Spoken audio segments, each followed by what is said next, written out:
You might have seen this craft already online. If you search pistachio shell flowers, there are all sorts of options and different flowers that you can make with pistachio shells.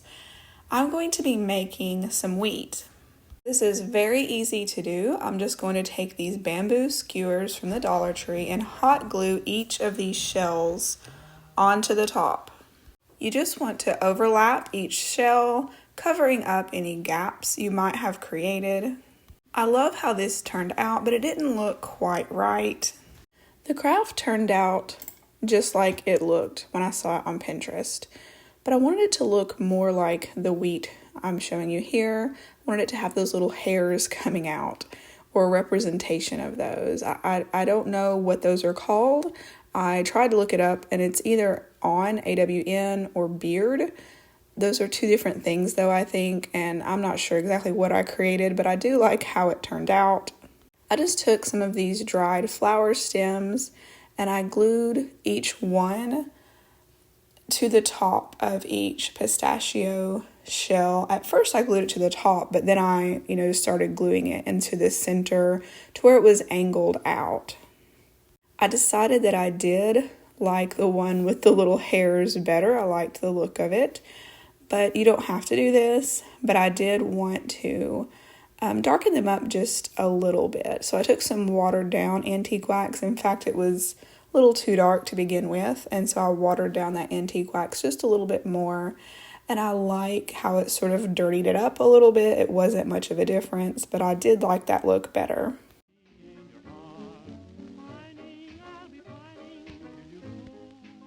I have this little plastic amber bottle from the Dollar Tree. They do, at my store, they have those this year.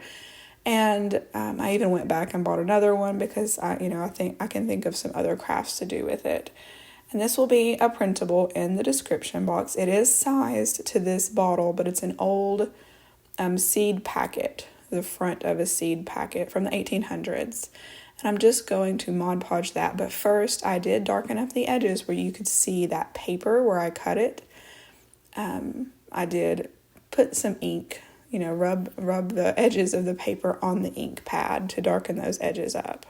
To sort of stabilize the wheat in this little container here, I just poured some old corn kernels that I had. And I just love how this one turned out. It definitely screams fall.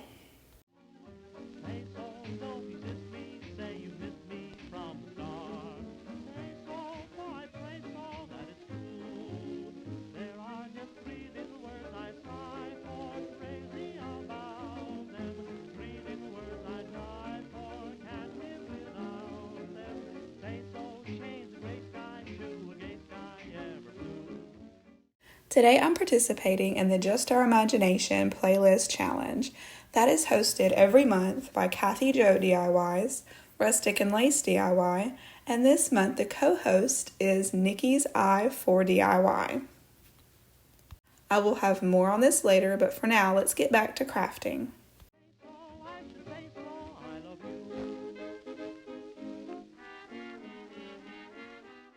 Each month in the Just Our Imagination Challenge, there are 3 challenge items.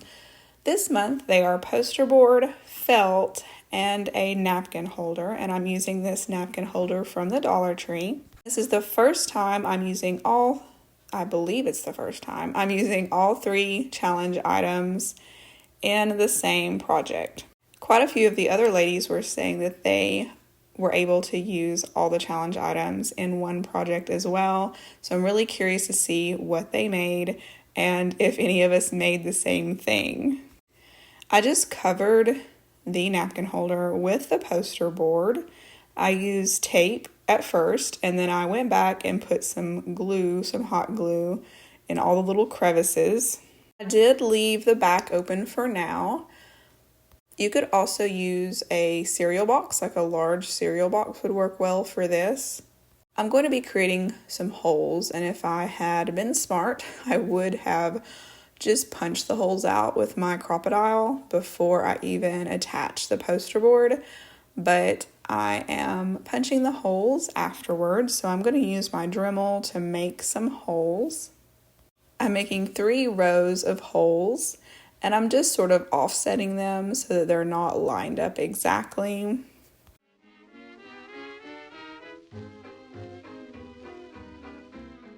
You can see there that the first row I measured, and then I was done with that right away. So the next couple of rows, I just eyeballed it, and it turned out fine that way. This is going to hold some lollipops or suckers, whatever you call them. And so I needed to stabilize them. So I'm using these wood beads. I didn't want to put the lollipops down in the holes and then them go cockeyed, if that makes sense. So they need a little something more than just this paper to keep them stable because they're top heavy, obviously.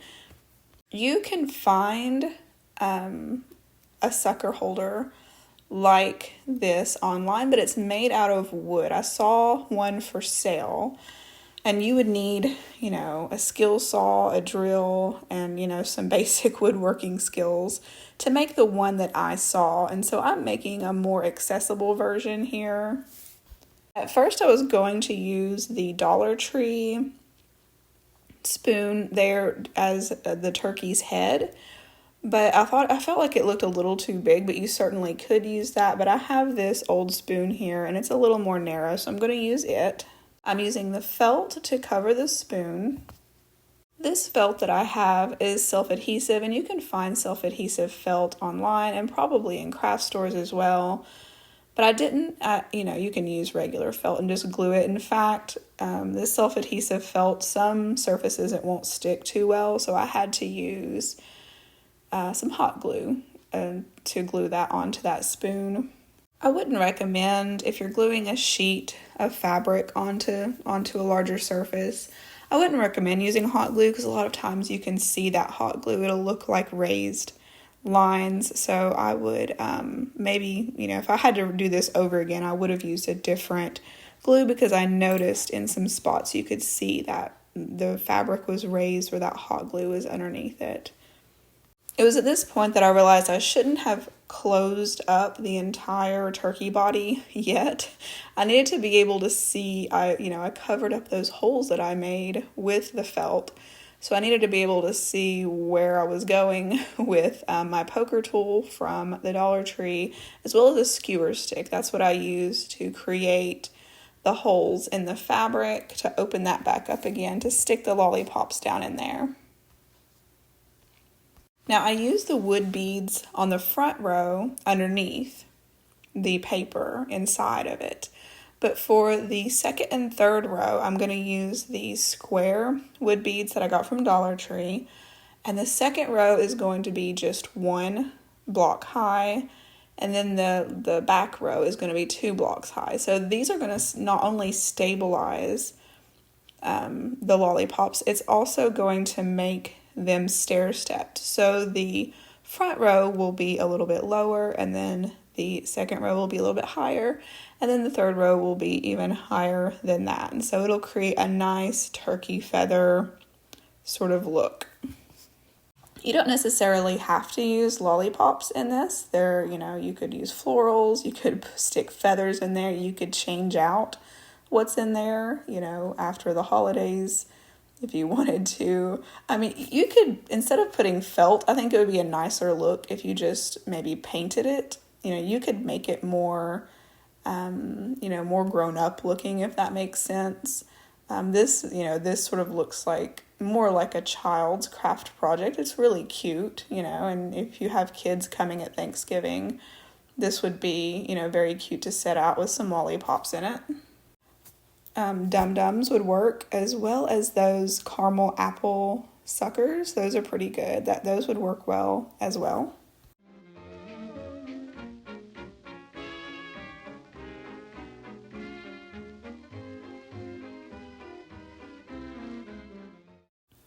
I just made him a basic face. I cut out some eyeballs with some more felt. And then for his beak, I just took at the corner of some of that poster board. I just folded that in half and then cut off the tip and then glued some felt to that.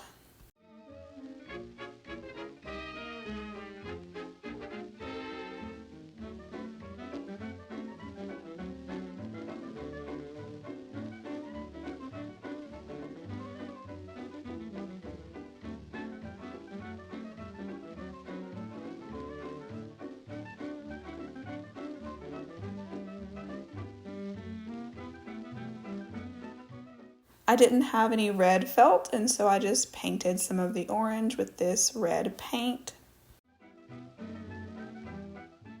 If you're good at drawing faces, it would be great if you just drew some nicer eyeballs.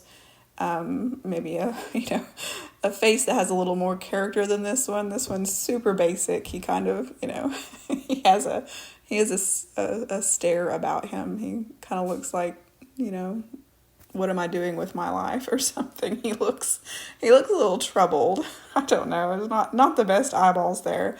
If you could draw some of those cute eyeballs you see online, maybe on some cardstock, that might look better.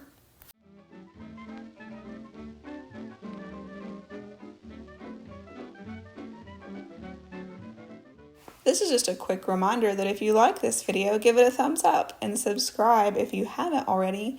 That way you don't miss any future videos. Those are free ways you can help my channel, and it is greatly appreciated.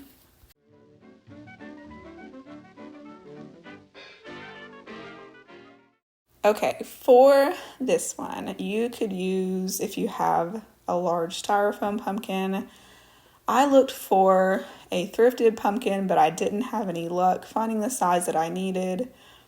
You could also use a plastic bucket from the Dollar Tree or Walmart, the kinds that, kids carry around at Halloween. That would work as well. I got this set of stacking pumpkins at the Dollar Tree for $7, which I thought was steep, but if you think about it, if you split it between the 3 pumpkins, it's not so bad.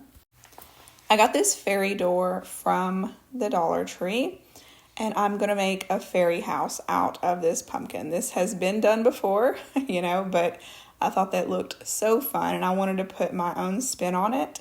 The ones I've seen used more expensive, sort of fancier foam pumpkins, more decorative pumpkins.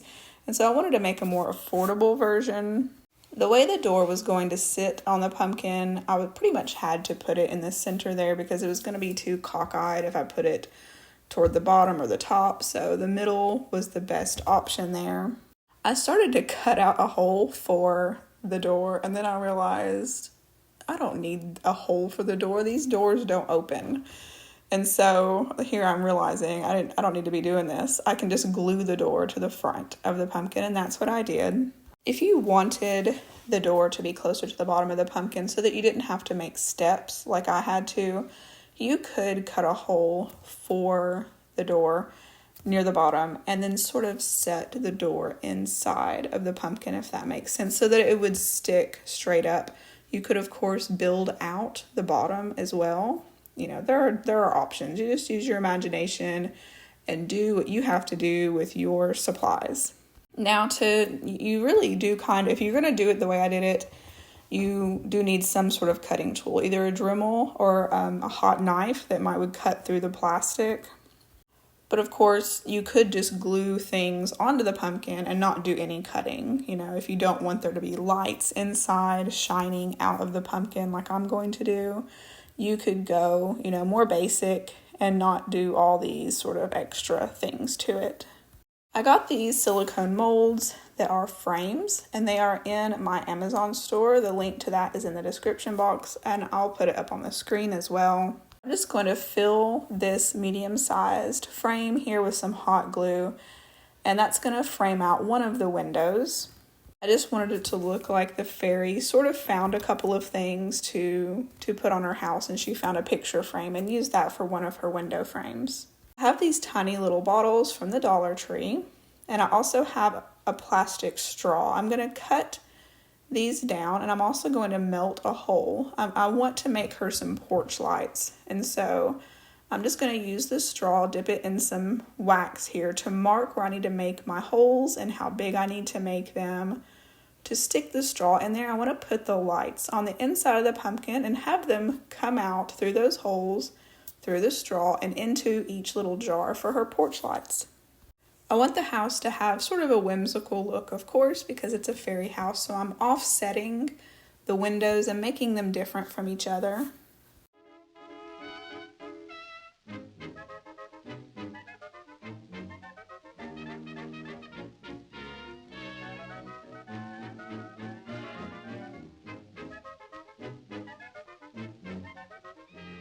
have these fairy lights from the Dollar Tree.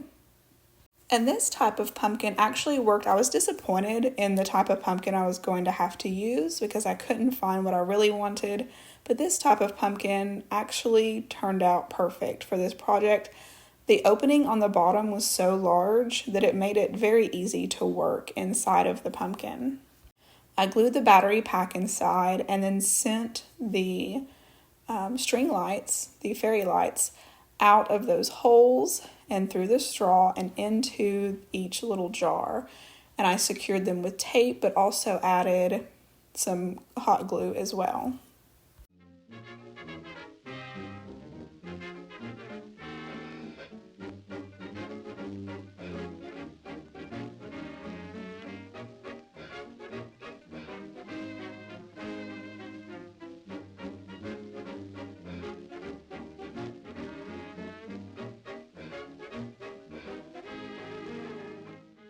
To mount each jar to each straw, I'm just going to use some of this gold floral wire from the Dollar Tree. And I'm going to be turning these straw pieces into little logs that are sticking out the wall of her house. So I'll be covering up this ugly straw here in just a little bit. I forgot to mention, even though it played, that I did take the Dremel and demolish that little fake lantern on the front of her door frame. And I just did that because if she was going to have porch lights, I didn't want there to be a fake lantern on that door. So I just sort of chipped away at that and tried to make it look as close to a flower as I could.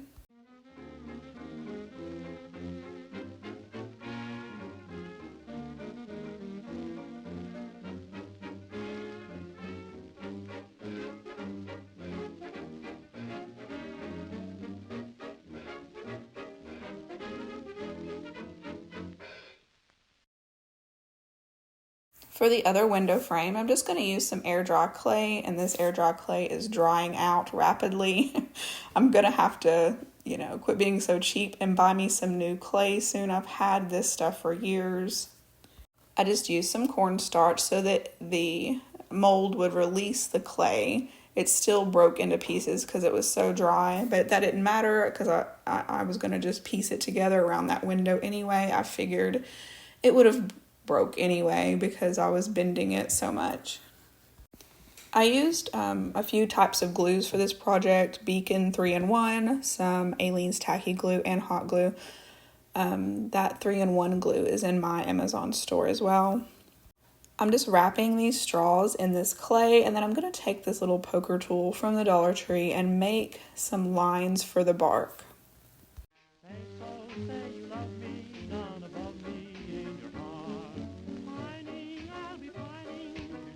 I used a few different types of paint, so I'm going to be layering paint, but I did use burnt umber as one of the coats.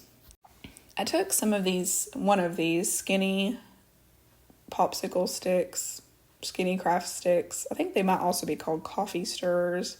It's that size anyway. And I cut them down the middle with my miter shears, and I made some, what's that called? The divisions in the window panes. The opening in the top of the pumpkin was pretty big, and I couldn't just slap some clay on top of that opening, so I did put a wood round on top of that, glued that down, and then I went kind of crazy with I cut out a lot of the creative process, if you could call it that. I don't know how creative I was being. I just trying to make it look somewhat realistic, but it's hard to do when pumpkin stems aren't typically this big. They're usually much smaller, but I had to make it big to cover up that big hole. And it turned out fine in the end. What I ended up doing is putting a lot down and then cutting it away. That actually worked out pretty good. I gave it a pretty natural look to it, so it worked out. So that's why I said that you could use one of those pumpkin pails that kids use for trick-or-treating, because this had a pretty big opening and it still worked out. I think you could make it work. And if all else fails, if it doesn't look, too realistic, you could just cover the ugly with moss. That's what you can do with this type of project. I used Waverly pumpkin orange for the pumpkin itself. I just sort of layered on some browns. I used some pewter gray by Apple Barrel for the stonework around the door. And then what made it look really good near the end was when I took the antique wax and covered the door and then wiped that antique wax away. That really made the wood door look good. It went inside all the little crevices and just gave it some more dimension. I had to cut out quite a bit because the video was running way too long, but I did make some steps out of some jumbo craft sticks, and that was pretty easy. I just eyeballed everything, and then I added a little bit of moss. I could have aged up, and I thought about it, aging up the pumpkins itself, putting some antique wax in all the little crevices and in the indentions of the pumpkin, but I just thought, when I looked at it when it was finished, I just didn't want to do that to this pumpkin. I usually age up everything, but this little fairy, she keeps a clean house. She keeps everything nice and neat looking on the outside, and so I didn't go crazy with the moss either. I just wanted to add a little bit, of course, around the door. I wanted to hide, the openings, the cracks where you could see behind the door, and so I did that, and I really like how this turned out. I forgot to record that I did paint the inside of the pumpkin black. That's pretty important if you're using a thin plastic pumpkin like I am, where the light might shine through if you have lights on the inside. So that's an important step, to paint the inside of that pumpkin black, and then you won't see the light shining through that plastic.